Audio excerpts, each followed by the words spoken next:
मानपाडा पूल इथे एक ट्रक बंद पडला, त्यामुळे ठाण्याहून घोडबंदर रोडकडे जाणारी वाहतूक धीम्या गतीने सुरू आहे।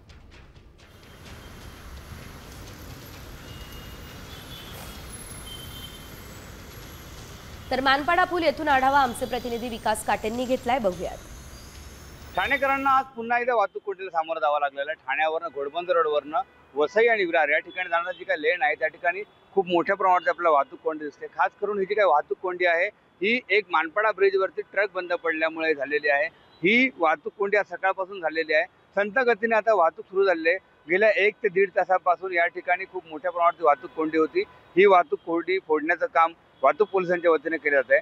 परंतु देखील आज सोमवार असल्यामुळे जे काही कार्यालयात किंवा ऑफिसला जाणारे लोक आहेत त्यांना मात्र याचा उशिरा जावं लागणार आहे, कारण की घोडबंदर रोडवर मानपाडा जो काही ब्रिज आहे, मानपाडा ब्रिजच्या खाली एक ट्रक बंद पडल्यामुळे याचा फटका जे घोडबंदरवरनं वसई विरार किंवा गुजरातच्या दिशेने जाणारे लोक आहेत त्यांना बसतोय। खूपच मोठ्या प्रमाणात या ठिकाणी वाहतूक कोंडी दिसून येते। नागरिकांनी देखील सतर्क राहून प्रशासनाला सहकार्य करावं असं आवाहन करण्यात आलेलं आहे।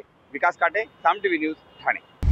आता isakal.com आहे देशातील नंबर 1 ची मराठी न्यूज वेबसाईट। प्रत्येक अपडेटसाठी isakal.com ला नक्की भेट द्या।